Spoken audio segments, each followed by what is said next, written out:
사실 뭐 재미는 없었습니다. 그냥 결론적으로 말씀드리면 이번 주 그러니까 하루 뒤에 이제 엔비디아의 실적이 공개가 되기 때문에 이 실적 발표를 앞두고 시장은 일단은 확인하고 가자이죠. 정말 뭐 외신에서도 많이 보도가 나오지만 이 동전의 양면 같아요. 엔비디아가 실적이 좋을 것 같긴 좋을 것 같은데 이게 기대를 뛰어넘어야 되고 앞으로도 좋을 거라는 그 뭔가의 실마리가 있다면 당연히 이 엔비디아에 대한 수요는 늘 수밖에 없고 그러면 엔비디아 주가뿐만 아니라 이와 파급된 많은 종목들 기술주 진영 전반적으로 다 좋을 거야. 근데 이게 역으로 그냥 우리가 기대했던 그 수준 정도만 나와도 그게 이제 또 실망이 될 수 있다.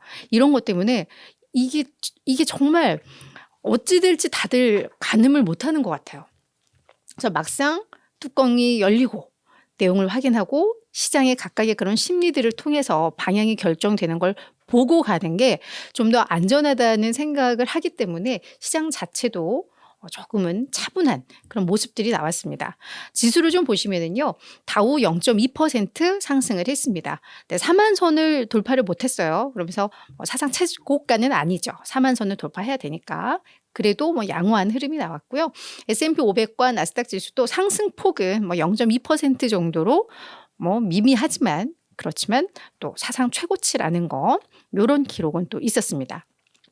우리 UBS의 솔리타 마르첼리라는 미주 지역의 최고 투자 책임자 이 사람은 뭐라고 했냐면 지금 일단 시장 자체는 그래도 강해요. 좀 올랐다 쉬어갔다 이러긴 해도 그에 대해서 이 추가 상승의 가능성이 있다라고 요 분석가는 예측을 하고 있는데 그 이유로는 AI를 근거로 들고 있습니다.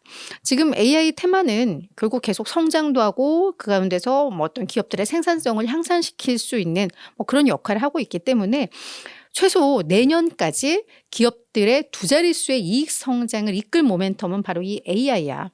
그러면 내년까지 두 자릿수 뭐 10%, 20% 이렇게 수익이 성장한다고 하면 시장은 더 가도 된다라는 거죠. 그래서 지금 시장 뭐 사상 최고치긴 해도 추가 상승을 기대도 된다라는 발언들을 하고 있습니다. 그래서 내일 엔비디아가 조금만 받쳐주면 시장은 좀 더 긍정적인 분위기가 이어질 수 있을 것 같다라는 게 이제 월가의 전반적인 분위기인 것 같아요. 그래서 이런 거 참고하면서 전략을 세우면 좋을 것 같습니다. 자, 그 밖에 이슈들도 살펴보도록 할 텐데요.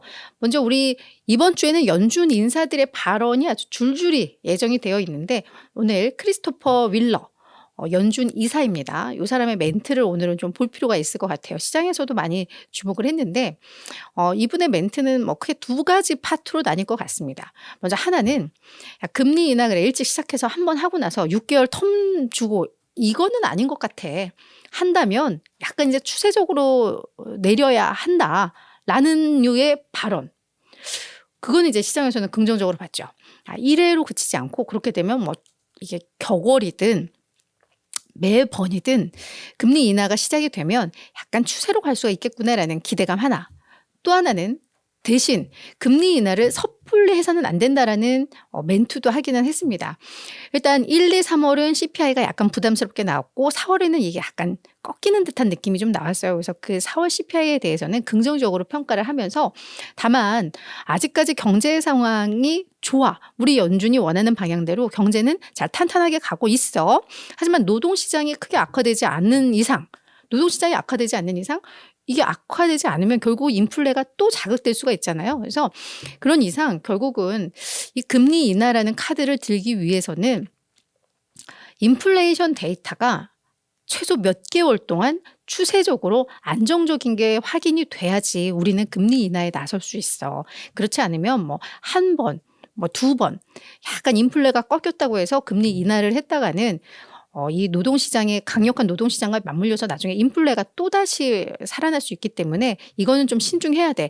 첫 금리 인하는 신중해야 돼라는 발언을 했습니다. 상당히 뭐랄까 좀 합리적인 것 같아요. 그것도 아주 새로운 건 없지만 그죠. 그래서 이런 류의 발언이 나왔던 게 뭐 시장에는 뭐 나쁘지 않게 좀 받아들여졌다라고 해석을 해볼 수 있을 것 같습니다. 또 하나. 인플레이션을 뭐 또 잡을 수 있는 하나의 요인이 될 수도 있을 것 같은데요. 이 바이든 행정부가 요 휘발유 100만 배럴 본인들이 이렇게 비축해 둔 북동부 지역에 비축해 둔 휘발유 100만 배럴을 방출하겠다라고 발표를 했습니다.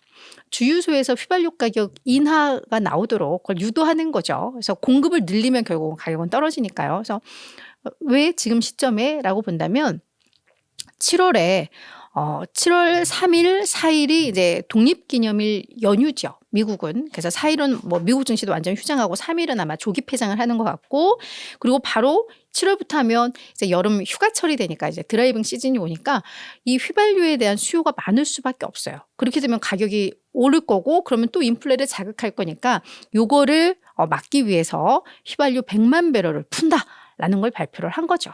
그래서 요게 어느 정도 또 유가 휘발유가 막 상승하는 걸 좀 잡아줄 수 있는 그래도 하나의 좀 요인이 될 것 같기는 해요. 그래서 이런 내용도 있었다라는 거. 마지막 옐런인데 앨런이라고 내가 써버렸네요. 제닛 옐런 재무장관이 지금 미국이 그 중국이 이런 녹색 제품들 뭐 전기차라던가 배터리라던가 태양광이라던가 이거를 되게 저가에 막 풀면서 시장을 교란시킨다라는 지적을 계속해서 해왔었어요. 특히 이 옐런 장관이 많이 그걸 강조하고 중국 가서도 경고하고 막 이랬는데, 그러면서 이제 뭐 관세를 부과하고 뭐 이런 정책들을 펴고 있죠. 근데 이제는 유럽과 우리가 좀 동맹을 해야 될 것 같아. 이게 우리 따로 니네 따로 다른 규제하고 이러지 않고 좀 목소리를 하나로 내고 그 규제도 좀 약간 통일시키고 해서 해야지 미국은 물론 유럽, 신흥국 이 산업들이 살아나. 중국 저렇게 뒀다가는 정말 안 되겠어요. 라고 이런 발언을 좀 했습니다. 그래서 이게 또 어떻게 이어질지 모르겠는데, 그리고 중국이 너무 저가로 다 몰아내면서 사실 산업이 약간 좀 그쵸 교란되고 있는 건 있어요. 그래서 이게 좀 어느 정도 잡힐지 이런 것들도 한번 좀 봐야 될 것 같습니다.